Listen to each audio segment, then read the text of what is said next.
And we are live. Welcome in, everyone. So we're taking a time out of your Tuesday to jump on here. We're going to talk a little CFP reaction show live here with none other than former Georgia tight end Arthur Lynch. How are you, Artie? Good. Got my favorite sweatshirt on. A little big win for the dogs this past weekend. Really enjoyed our show with you and Aaron last week. I'm excited for another show today and to dive into these kind of playoff rankings. I'm looking at them right now. Uh, some things are interesting. So I'll, Yeah. I'll let you take the lead with that one. Yes, sir. Let's sum it up really quickly. So, we'll start with the top four, obviously, here, and unchanged, right? Remains the same. Ohio State still at one after struggling with Rutgers for the majority of that game. They pulled away, I believe, 35-16, something like that. Um, and I'll stop there because it was hilarious listening to the playoff committee chair, and I don't want his job. I'll tell you that right now. I do not. I am not jealous of his position, other than getting to talk college football all the time. But having to represent really the entire group on live TV every week sounds horrendous. So I'm not putting this on them. I understand the pressures that they're under, but he backs this Ohio State record and this ranking up with they played a team in top 20 defense in the Rutgers. Rutgers plays in the Big Ten. What do we know that does not live in the Big Ten, Artie? Offense. Okay. No, This is, and we'll get into not this more, but I not just, this year. dude, I mean, how do you use that as your reverb there? I don't know. I don't agree with that. Georgia number two remains the same. Michigan at three, Florida State at four.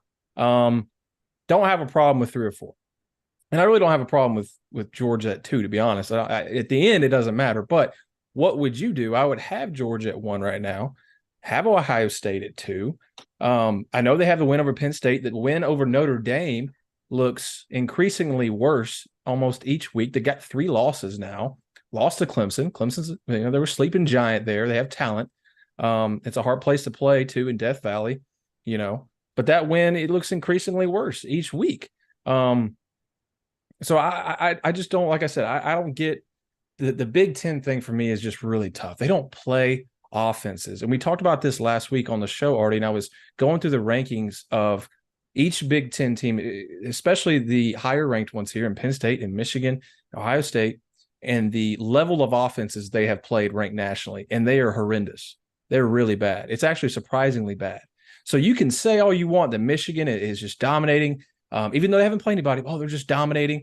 Penn State, same thing. They had a tough loss to Ohio State. Ohio State, best resume. They have the big wins. They don't. How do we know that Penn State's good, that Michigan's good when they don't play anyone? They don't play any offenses. Of course, Hey, Artie, is it easier to play?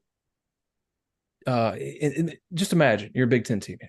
Is it easier to play football when offenses don't threaten you? Is it easier to play good defense? That's my question. And I just don't see these teams having to play quality opponents that are balanced. They just play defensive teams. And that's, you can line up and play and win the same way every week, right? Yeah, it's a good point, and I kind of like it's funny because like the Pac-12 and the Big Ten, if it's like they're diametrically opposed to one another. Outside Oregon, right? I think Oregon's a very, very good football team, very complete. But you look across the board, there is no shortage of offenses in the Pac-12, right? And then there's really no shortages of very good defenses in the Big Ten, but there's very few complete teams. I think Michigan, and again, like I get everyone wants to hop in on like just remove the scandal. I think Michigan's a very good complete football team. I think they're a better team than Ohio State personally. Obviously, Ohio State's have played a couple better teams, but I'm with you. I don't necessarily see it's definitely not the offense. It's not the Ohio State offenses of the past, right? Like we're Not seeing even what close. Yeah. we're seeing what CJ Stroud is doing in the NFL. I think people probably underappreciated him as a college quarterback, just because I think people kind of got this idea that like Ohio State QB in that offense was like a system guy. I think CJ Stroud has proven that not to be the case. But I'm kind of with you. Like, again, I grew up on Big Ten football, being from the North, so that's when like regional cable games were a big thing, right? And so I enjoy watching football, but if you're looking at like, I enjoy watching Big Ten football, but if you're objectively looking at it from a complete standpoint, like what are the most complete teams? I get why Ohio State's first because of the schedule, but I just don't think you can objectively look at them and be like, that's the best team. Like if they put Michigan at number one, I could swallow that a little bit better because I think Michigan is actually like, and again, it's easy to kind of like make the pun jokes about them right now, but like their offense is actually balanced, right? They have Yeah. weapons, like they From have what a we've great seen. team, like Yeah. right from what we've seen. Schedule's not there, but it's like anyway. It's funny because we talk about these rankings and they're so ridiculous. It's such like a pony show. It's like I was listening to a podcast today about like presidential polls. We're not going into politics here. Don't worry. But it's just Don't like, do that to us already. Do but not. it's just like people are like freaking out about polls, whether like you're a Republican. But it's like the election is like 2 years away. It's like why do we care so much about rankings right now? Because if you are one of like if you look at the top, let's go top eight. Even Ole Miss, you can go top 10, right? If you're in the top 10 as it stands today, and I'll read it out loud. It's Ohio State 1, Georgia 2, Michigan 3, Florida State 4, Washington 5, Oregon 6, Texas 7, Alabama 8, Ole Miss 9, which is great for us because we're about to whip that ass on Saturday, and then Penn State 10. I mean, you control your own destiny, right? If you are one of those 10 teams with a top four playoff um, system, right? Like if Penn State wins out, they probably end up in the top four. If Ole Miss beats us, they probably end up in the top four without having to play in the SEC championship game, and so on and so forth. Now I get it, like there's only four spots, but when we're talking about like where we are today, like I think Ohio State ends up with one or two losses on the year, and probably ends the year around somewhere around 8 or 9, right? So we can let no one wins national championships in week 7 or 8 rankings. Hmm. Um, but it is kind of like it makes you question that like what the committee is, like how their decision making process Yeah. is I conducted think, because it makes no sense with Ohio State at one, in my opinion. yeah, no, you're right. You're right on that because I liked what Greg McElroy, who is increasingly becoming one of my favorite guys to listen to. Mm-hmm. Um, he had a really good point about just the inconsistencies with the rankings. Like he didn't have a problem with them, but he was just like, well, if we say resume for this team, resume for Ohio State, right? And then for another team like Michigan, you say eye test, right? Why aren't we applying the same throughout the rankings? Is my question. And I think there's 100%. inconsistencies there that maybe in the long run might have, that might be it might affect somebody's program not getting in. Now I don't think they've made many mistakes in the last rankings, released each year. So I think that's something that gets better, as the season goes and how the rankings released. But for right now, I just think that the top four right there, and you're going to see this play out, of course. We're excited, really excited to see Michigan visit Penn State, right? But how did we see that game turn out against Ohio State and Penn State, right? I mean, Penn State's offense is abysmal, defense good. Ohio State's offense less abysmal, right? That's how that game basically worked out. Ohio State Oh, made some more plays. They have more offensive players anyway. I mean, you have Marvin Harrison. I mean, good grief, they have a stable of running backs there, a good old line. Penn State even all good vibes here to Kyle McCord, but Allard stepping in. He's not as good. He's not at that point either. You have to go in there and play a pretty good defense in Ohio State. I just think you see another game like that this week in Penn State and Michigan, where they're fighting for position and it's a field position battle, defense, Big Ten football. But we're not going to get really. We're not going to know until one of those Big Ten teams gets in the playoff and plays another balanced team that's actually good on both sides of the ball and can make plays against anyone. And then that's when you see blowouts happen. That's when you see things like that. Because you look at last year, and you mentioned there, CJ Stroud, what he's doing in the NFL. And then you look back at that Georgia game last year, the NFL talent Ohio State had on that team. Plus, you have Yeah. CJ Stroud in an offense that was catered to CJ Stroud and those receivers, right? I mean, that was dangerous. And their I mean, defense was decent as well. yeah, sorry for interrupting, but it's like the Ohio State is probably the only school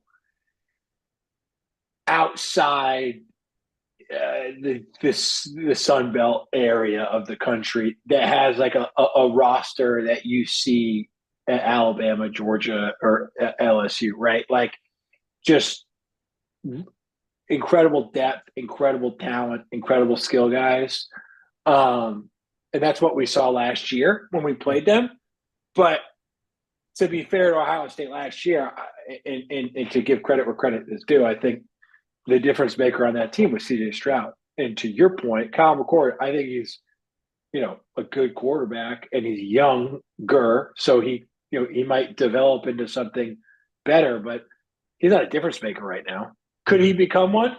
Maybe, sure, right? Like, but as it stands today, we live in a football world, no matter the level of whether it be college football, like you got to have a guy under center. And that's why when you look at Georgia, Michigan, Washington, Oregon, like they all have difference makers. And yes, Carson Beck is a difference maker. I mean, his stats prove that to be the case. Yeah. So it's like, I don't know. I mean, it is what it is. I don't think Ohio State's going to be number one here in the next couple of weeks. But I get the frustration by Georgia fans, right? I get it. But if we just continue to take care of business, we'll be number one. You know what I mean? Yeah. So Yeah. it's like, I'm not worried about that. And again, I think Ole Miss being at 9 is I would imagine. I saw someone tweet back at us before this, like if we take care of business this weekend against Ole Miss, we'll be number one. And I think that person is right. Yeah, no, I really think so as well. These matches, and you look at even Tennessee, who moved up from, which is kind of funny, moved up from 17 to 13 after beating UConn, who is 1-8 now. That's interesting. But I think Tennessee has a very, very, very tough, and I'm going to call Missouri winning this game. Can you imagine? You're going to have a pissed off Missouri team. Now, something to note, is Luther Burden is questionable for that game. He goes out of the Georgia game, and they still moved the ball. I think Missouri, even when that run game for Missouri was surprising as well. You use that against a Tennessee team who has a good front. Defense has been playing well. That's the strength of that team. They're not nearly as balanced as Georgia or Missouri. And they're playing at home off a letdown game like that against Georgia, who that was for the SEC. They were going to have a shot at the SEC championship right there. Now, who knows what happens, but I like Missouri in that game in Columbia, man. That's a tough place to play. It's a tough team, and we saw that last week. And Tennessee has had so many issues playing against physical teams this year. You look at Florida, you look at Alabama. That second half, your offense has to start making plays. I just don't see that happening against Missouri. So I like Missouri to win that game this week. But if Tennessee were to win, right, they're going to move up, maybe 10, 11 or so, 12, depending on how the top 10 does this week. And then you have another big-time matchup to in Knoxville and Neyland Stadium, which is going to be crazy rocking. Tennessee hates Georgia more now than they ever have. That fan base is going to be really rowdy. It'll be 3:30 kick there. CBS is going to take it. Going to be another huge game, right? But if Tennessee were to drop this game to Missouri, Georgia going in Neyland like that, and maybe they don't have that ranking. Maybe there's some atmosphere. What is the team mindset going to be there? I think Kirby Smart has these guys playing though for each game. I don't think you have to get up to play for that Tennessee game, but Georgia will. And I wrote this too after the initial rankings that we released with UGA Wire, my post, and they're going to be number one, like you said. I completely agree with you. They're going to be number one. They beat those teams, and they're not only top teams. 13-9, like you said. They're two of the best teams in the SEC.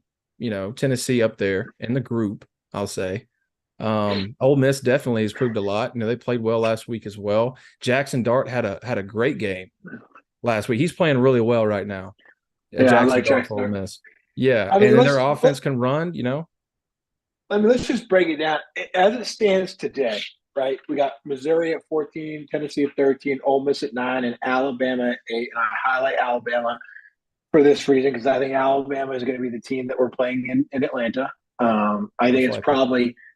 I know Aaron has said it earlier this week, so I'm going to kind of steal his thunder. This is probably the best coaching job of Nick Saban's career, and it's shaping up to where Georgia is going to have an opportunity for within 6 weeks to play and beat Missouri, who's sitting at 14, Tennessee, who's currently at 13, Ole Miss, which is currently at 9, and Alabama, when we do get to play them, will most likely be somewhere between 4 and 6, right? Yeah. So, all these, all this kind of BS about schedule and this and that, it's like, the proof will be in the pudding at the end of the season, and I think Georgia's going to have a Definitely. very good case. Um, Yeah. I think one thing to to be note number too one. here is when you think about the picture at the end of the season, and let's say the hypothetical you just gave there works out, where Georgia, takes care of business that's a couple of weeks. They move to number one. They're playing Alabama in the SEC championship. And we talked about it from the first couple of weeks of this season, man. We've been on Alabama train. We've been on the Alabama train since early. And, we talked about it last week. We talked about, I just remembered this, how Jalen Milroe and those legs were going to be huge in that game against LSU. And that that man, dude's a freak. ooh, dude, 20 carries. I think he had 160, something like that on the ground, 4 tutties. That's Dude, that's impressive, and that should scare any defense because Artie, you know this, man. You know this. Your quarterbacks are running like that. You got one less defender. dude, he was at like 132. I thought it was like fourth quarter with 2 minutes left, and I did a double take, and it was like the second quarter, late second quarter or something. I was like, oh, this guy's going off, right? Like Yeah, he, yeah, he that's a bridge we'll cross when we get to it. But yeah, yeah. I think a lot of people were dancing on an Alabama grave that was not even close to being dug yet. No, yeah, no, they're too talented, but the defense is playing well. But we'll get back to where I was talking. So we Yeah, play yeah. Alabama Sorry. there. Let's say Alabama sneaks in at 4, right? But this all is really dependent, is a big hypothetical on the Pac-12, Big 12 there, and what happens in there, right? Because you have Washington still undefeated. They have a tough game against Utah. And how many times have we seen Utah just completely ruin team season? I like Utah this week. To be Okay. honest with you. All right. Ooh, they're going to have to play some heavy defense, but Oh it yeah. can be done. We can be done. Washington's up and down. Should have lost to Oregon. And then Oregon sitting right there. I just mentioned, did they get a chance to play again? Then you got the Big 12. You got Texas sitting right there. Probably going to play Kansas the way it looks right now. So then you have like a Texas. There's just so many teams right there that I think it's going to give, if it works out right now to where these teams went out, it's going to give the playoff committee a very, very big tough time. But if Alabama slips in at number 4 right there, and you got number 1, number 4, I don't know if Georgia gets in if they lose to Bama.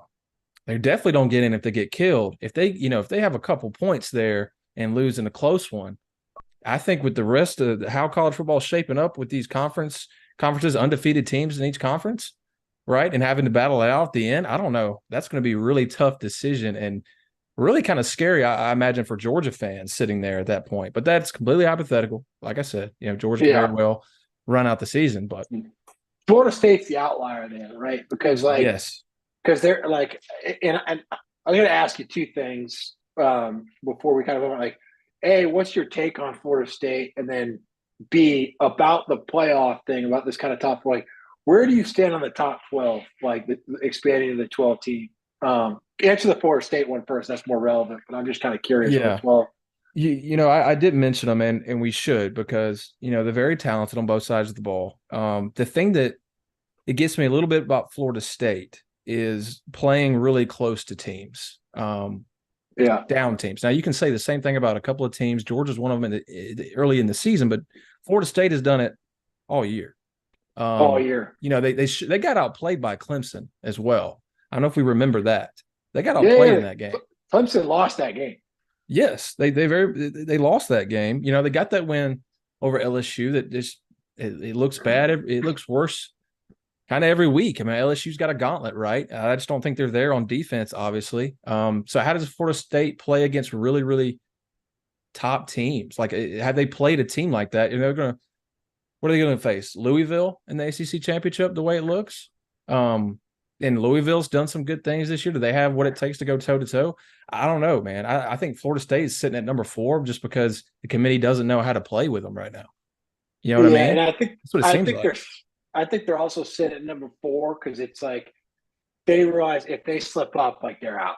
You know what I mean? Like when you look at when you see like Georgia number 2, they're ranked that way because there's a little bit of grace period if they do slip up, right? Yeah. Knowing that if Michigan or like whoever comes out of the regular season undefeated in Big 12, like if they slip up and lose in the Big Ten championship game, they'll probably still get in. If Georgia and Alabama do Yeah. play each other, I still think if Georgia and Alabama play each other in the SEC championship game and Georgia's undefeated and loses, which I don't think will be the case because I do like the matchup for Georgia in that one. But I think Georgia still gets in. If Georgia's undefeated going to the SEC championship game, I think they're guaranteed in, Okay. unless they Yeah. just get embarrassed. That Just because their track record, dude, they're back-to-back national champions, right? exactly. It Like, doesn't look like they're getting that respect right now, so I don't know if they will later. But I could see your point. I was thinking about that the other day as well. Like, how does that committee justify not putting them in like that? Um, now if they slip up against Ole Miss, no, right? yeah. You're fighting for your season. I don't think that's going to be the case. And I'm looking at Florida State's schedule here remaining. I'm play a tough Miami team, Oh right? yeah, I saw that. They got I kind of like Miami. yeah, they got a tune-up game versus North Alabama the next week. And then they got Florida at Florida in the swamp. Okay. And Florida's had glimpses where they play really well. Now, inconsistent as all get out, but they have had those times, right? Can they, that's going to be tough for them. You look at Florida State too. They pulled away late from Duke, coming off a 24-7 win at Pitt. Virginia Tech, they played pretty close most of the game. Obviously, that overtime win over Clemson. Then Boston College, 31-29. That was week 3. But I think that's why the committee has them at 4. They haven't played, I don't think, the strength as other teams have, especially in the top. But even if they make it all the way through that and they play Louisville, they can run the ball. They got a good front 7. That's going to be a tough game for them. And I I think like that Louisville coach too. I like that yeah, Louisville coach. he's done a great job there at a place like Louisville too, basketball school, baby. And then finally, Oregon Pac-12 is very interesting, right? Because I love that Oregon team. Me too. And obviously, I already said earlier they should have beat Washington. I think they run the table in the pack and they get in. Honest, I think they're in with that one loss, which all depends on how the rest of things set up. Did they get over Texas? How does the Big Ten shake up? I like Tech. Nobody really runs the ball on Texas. Now they got to get Quinn Ewers back. That's for sure. Yeah, they do. Yeah, if he gets in and gets healthy. And speaking of health, I do want to drop this. So Marcus Rosemy-Jacksaint, Georgia receiver, jumped on press conference tonight as the rankings were coming out and said that he saw or he heard that Brock Bowers hit 19 to 20 miles an hour in practice this week. Suited up? I don't know if that was not included. The information suited up was not included. I don't know if he was wearing anything, but what was his exact surgery? Did they disclose it? tightrope surgery. So Amarius Mims has had it this year. He's still recovering from it. And then Lawson Lucky had it this year. But that's just like ligaments in the ankle, right? Yeah. So basically what I read, I did a little bit of research. Basically what I read, it gives you a better recovery time from a high ankle sprain. With a high ankle sprain, it's basically just got to nurse that thing back, right? Yeah. Basically, and you have to get those ligaments back tight, right?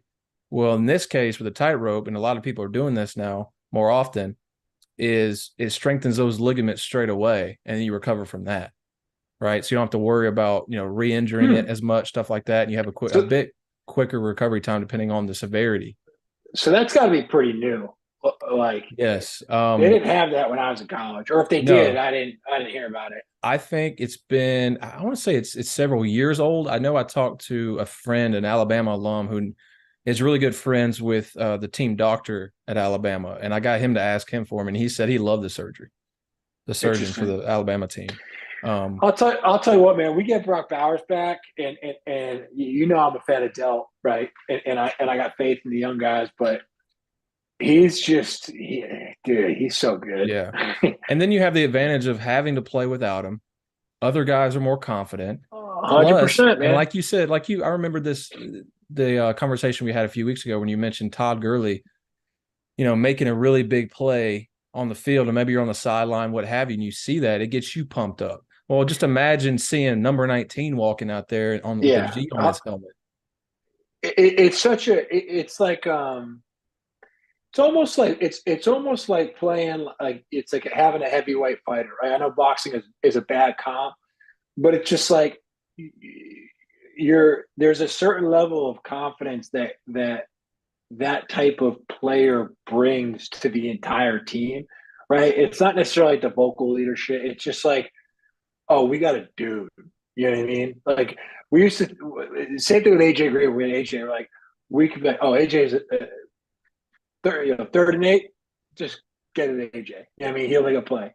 Oh, it's third and three, like give it to Todd. You know what I mean? And or Chubb or insert name, no Sean, right? And all those guys are all Americans. Brock's an all American. He's a dude, man. You can never have enough dudes, but they don't just grow on trees. You know what I mean? So it's like I just think getting him back would be really beneficial, especially how much this offense has grown. You throw him back in the mix, it can get nice. Get Yeah. very, And very nice for the boys. I'm not saying that I think that Brock's going to be back this week or even next week, to be honest. I think he'll be I back for think Atlanta best though. best case scenario, I think he gets a few plays at Georgia Tech, Yep. and then he's in line. He's in line for the SEC champ, and they're going to play him on a limited snap count, probably all postseason. But just having him in there, limited snaps, I don't care. Defenses have to respect it, and that's Have just to. going to give you more space to work with, more opportunities with other guys as well, and other guys are stepping up and playing well. It was a tough game Georgia had Missouri versus Missouri. And I think they played really well. The defense stepped up. Defense stepped up. Carson Beck, again, is not killing you. Even when things aren't clicking and that defense is showing him some tough looks, maybe a few balls sail on him, but he's not putting the ball in bad positions. The big part of that game, the big part of why Georgia won is the turnover battle right there. Forcing those Missouri turnovers and limiting them itself in Georgia. And you keep doing that in these big games, and that's what wins the games, man. At this point in the season, style points don't matter when you're playing the number 12 then Missouri, number 9 here Ole Miss, number 30. That's what matters is the ranking for the other team, right? So you can get that strength of schedule up and look good to the committee. I think you just went out here and you're set. And the SEC championship is going to be very interesting if we get to play Alabama, and that it looks like that's going to happen. So we'll be really into that one. We'll be really into that one. We'll have to break that one down hard when that comes around, and I expect it to come around. And hopefully I'll be in the stadium covering that game live.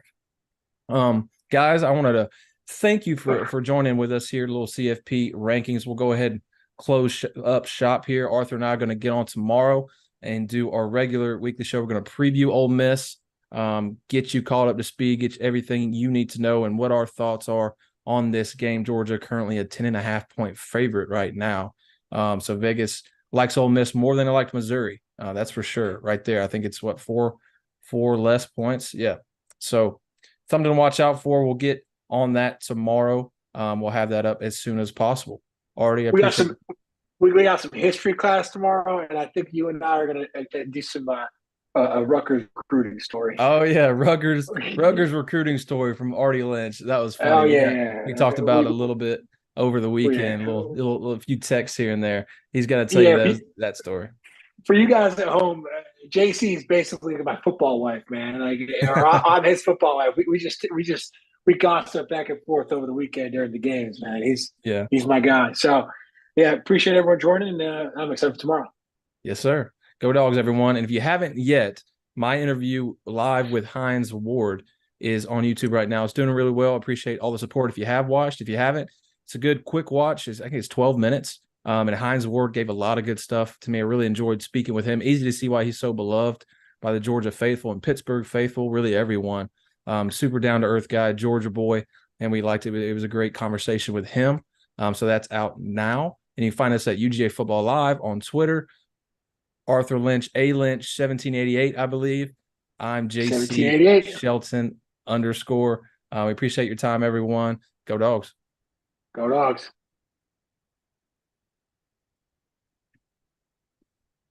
Cool. All right, man. So We you appreciate want it. to